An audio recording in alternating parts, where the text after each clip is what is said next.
Dan, let's shift gears a little bit. So we talked a little bit about Andrew, Barry, Kevin Stefanski. Let's talk a little bit about the coaching staff under Kevin Stefanski. So, again, the first-time head coach at any level, he hasn't said, I'm calling the plays, which I guess is a good thing. What do you expect, and what do you think? Let's start this way. What do you think of the coaching staff that Stefanski's assembled?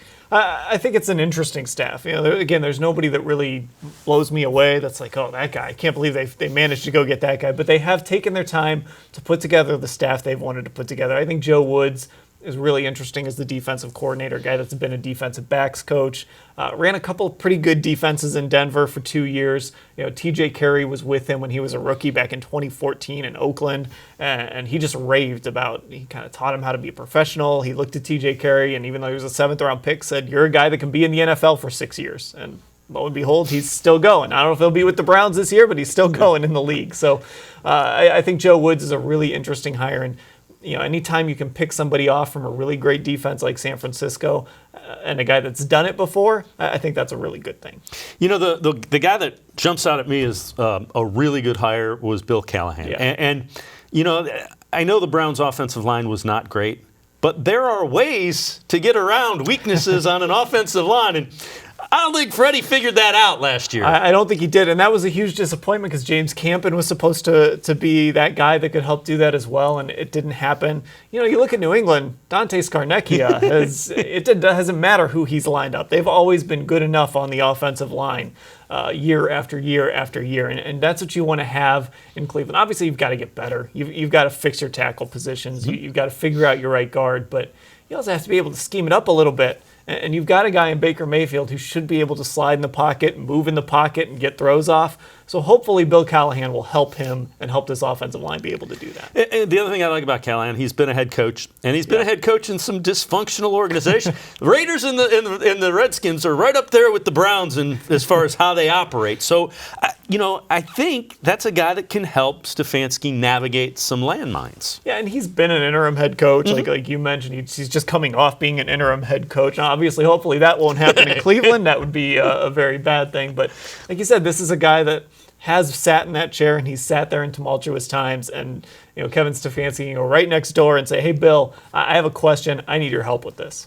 The other thing is there's something to be said for a guy. I mean, you mentioned Scarnecchia, and usually Callahan is mentioned in the same breath with him as an offensive line coach. His pedigree is up there. Yeah, and then that's what you want. Again, you haven't brought in a bunch of guys necessarily that blow your doors off. But again, you look at Callahan, he's been around, he knows what he's doing. And I think the players are going to respect that too. I mean, all these guys know the name Bill Callahan. Whether they know a ton about him, they know the name. And they can call somebody up and say, hey, what was he like as a coach? And kind of be able to trust him right away. How important do you think is Alex Van Pelt, the quarterback coach? That was kind of a throwaway coaching position last year with you put a guy in who was like the running backs coach and you moved him to quarterbacks coach. How important is a guy like that for Baker Mayfield? Yeah, not just the running backs coach, the quarterbacks coach, but he was at San Diego State when you hired him to be the running backs coach. He'd never been a quarterbacks coach. I mean, it's such an important position with a young quarterback, and Baker Mayfield is going into probably the most important season of his early career. There's a lot of decisions that come after year 3 for a quarterback. So to have a guy who has worked with quarterbacks of different types, has made some quarterbacks, like a guy like Josh Freeman. There was a year when Josh Freeman was like a great young quarterback, and it was in part because of Alex Van Pelt. So this is a guy that can work with young quarterbacks, get them better, an experienced voice. So you hope that maybe you've got a guy that Baker Mayfield can respect and learn from. You look at Stefanski and what his offense would look like. Do you expect it to be very similar to the Vikings? What do you expect to see from that? I think we're going to see a lot of heavier personnel. We're going to see a lot of tight ends. I think there's going to be a fullback on the field. I don't know how much, but there is going to be a fullback on the field. Rollouts, play action. Look at that Minnesota offense. That's obviously one place to start. But Denver, kind of how they ran things under Shanahan. I think there's going to be some Kyle Shanahan flavors to this offense. It's all sort of the same tree. And I think that's what we're going to see. Some zone blocking. Nick Chubb is going to have a chance to have a huge year he is built to run in that Kyle Shanahan type system. So he's going to have a huge year, and they're going to be able to build off that run game a little bit. Well, Kyle Shanahan. Think of Brian Hoyer 7-4 before they forced Johnny Manziel on Mike Pettin. So I digress. What do you expect to see from the defensive side of things with Joe Woods? I think they'll be aggressive. I don't think we're going to see a huge change schematically. They'll probably stick with the 4-3. I don't know how much that matters anymore because you're always you have extra defensive backs on the field.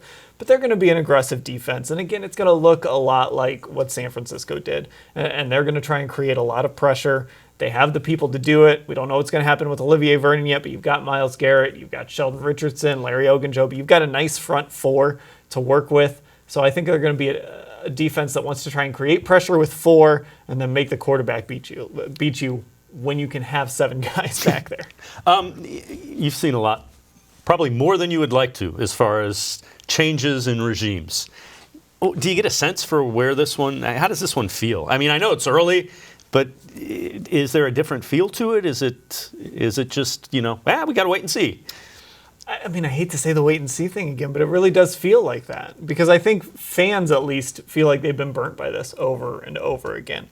But I do feel like the approach they're taking right now, if you looked at this group and I said, hey, they're going to hire an analytics-focused group, and it's going to be Harvard, Ivy League, Penn guys. I'd be screaming. Well, yeah, 1, you'd be screaming, but 2, you'd expect a very measured approach. Like, they're going to do everything the right way. They're going to stay true to their processes, even if it takes a little longer. Kevin Stefanski said on Wednesday he could have hired his staff in a day, but he wanted to do it right and take time to do it right. And so far, they've at least lived up to that. So they've really stuck to the process and followed the process so far. I know 76ers fans probably hate hearing that word, but it's been a very process-driven approach so far. Well, it's kind of interesting you brought that up. Charles Barkley called the 76ers the Cleveland Browns of the NBA. Yes, all talk and not backing it up.